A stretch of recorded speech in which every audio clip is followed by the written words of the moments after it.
Jingle bells ringing in my ear. Jingle bell, a sound that's oh so dear. Frosty the snowman is all around town. What's poppin' YouTube? Welcome back to another video. You already know it's your girl Shayla and she's back. So I know you guys can tell by the title what this video is all about. Another tip and trick video. If you guys have not checked out my what is bunching video and how to avoid it, I'll link that above. But be sure to check that out, especially if you have locks, because it is some good information in there. Like I'm about to drop y'all with this good information as well. But before we go ahead and hop into this video, go ahead, show your girl some love. Show me some love. You already know how she coming. Be sure to subscribe to the channel if you are not already. If you are already subscribed, be sure to turn that bell notification on so you guys can be notified each and every time I drop a video. Because baby, Vlogmas is not done until the 25th. So your girl got some more videos to drop for y'all. Now, we are about to go ahead and hop into this video. So let's get right to it. So first we are going to be talking about slippage and what slippage is. Alright guys, so slippage is when your hair loses its pattern from the root. Yes, slippage is from the root, guys. I will be sure to include some photos on the screen for you guys, so if you aren't quite sure, you'll see exactly what slippage is. Now we are going to jump into what causes slippage. So slippage can be caused by excessive, do you hear me? Excessive moisture. So that can be caused by washing your hair, swimming, sweating, humidity, steam. There's also oils can cause slippage.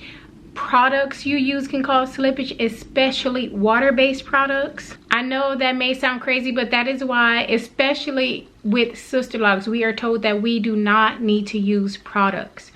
That is one thing we are advised of when we get our install. We do not need to use products, and that is why, because slippage is major.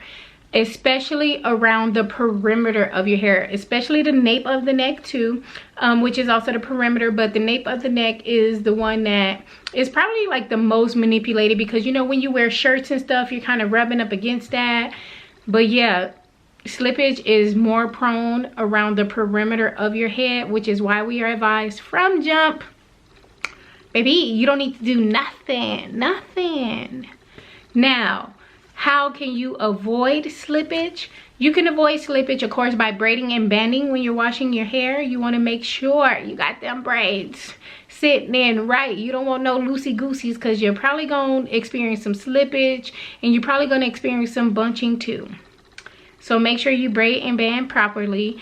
You definitely want to avoid using oils, and you want to avoid using product. You really don't need it, honestly. In my opinion, you really don't need it. Some people do use products and they don't have any issues. Kudos to them. But if you're on this video, then you're probably trying to see what you can do to avoid it. So I hope those tips help you. Now we are about to get into unraveling. So let's hop right into unraveling. What is unraveling? Unraveling is where your locks tend to come loose at the end of your locks. Now, a lot of us, when we install Sisterlocks, micro locks, our ends are kind of already left loose. Not normally a lot. Some people do have an excessive amount. I don't understand it, but you'll definitely be able to tell when your ends are unraveling, because you kind of see your hair, right? And you get to know your hair, so you can tell when there's a lot more hair left out than what you knew previously to be. So, causes of unraveling: excessive styling, conditioning your hair, and oils. Once again, using products. These are all things that can cause your hair to unravel, which is the ends of your hair. This is something, both of these, slippage and unraveling, that would have to be fixed by your consultant. And just like in my last video, there are some consultants that does charge fees to correct issues. So let's just do what we need to do, so we ain't even got to worry about spending them extra coins. You feel me? I want to save my coins. I don't know about y'all, but if we ain't got to spend them extra coins, why we out here spending extra coins? Now let's talk about how to avoid unraveling. You want to make sure you're braiding and banding when you're washing, of course, almost like everything else, all the other issues. Make sure you're braiding and banding, and make sure you're braiding and banding to as far down as you can, because remember, unraveling is the end of the lock. The end of the lock. So make sure you try and go down as much as you can. If you can't braid down as far as you can, then that's what that rubber band, ponytail holder, whatever you're using to band your hair, that's where that will come into play to try and avoid that. You also want to make sure that you are not over styling your hair. When you're constantly manipulating your hair, that can definitely cause unraveling and slippage. So make sure you're not over styling your hair. Don't be trying to do all that extra and too much until that hair mature. Let your hair settle. You'll be able to get them styles eventually, okay? Another way to avoid unraveling is to keep your hands and everybody else's out of your head. Y'all know in this Loc'd community, y'all, we have hand in hair syndrome. We get our hair locked and we just cannot stop touching it. I know y'all feel me, because I know I had this bad. I mean, I still have it bad. Just so in love with it, you just gotta touch it, y'all. Or you constantly like maybe trying to fix your hair or whatever. To avoid unraveling, you just want to try to keep your hands out of your hair. That is manipulation, and manipulation is one of the big ways to cause unraveling. Don't think that because you get your hair interlocked that it will not unravel. It will still unravel. So please be sure that you are taking the necessary precautions to avoid both slippage and unraveling. Now, I hope this video helped you guys out there. I hope you guys were able to see exactly what I mean by slippage and unraveling by the pictures that I shared with you guys.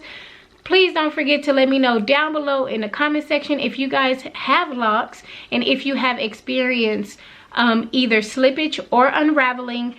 Was your loctician or your consultant able to correct the issue for you? And did they charge you extra fees? Let me know, because luckily mine charged by the hour and she correct any problems as she see them. So, whew, thank you. Your girl don't have to worry about them extra fees if problems arise. Now, me personally, I did have some slippage in the beginning of my journey. I do have a few baby locks in the front that do want to slip here and there. Yes, and it's annoying. But as far as unraveling, I don't think I've had much unraveling. I have felt her fix a couple, so it lets me know by her pulling the lock down that it has unraveled, but I don't think I've experienced much. Let me know down in the comment section below your experience with slippage and unraveling.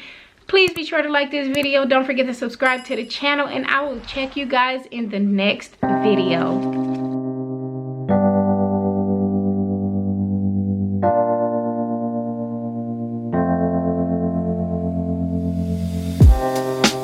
Living for weekends, wishing I could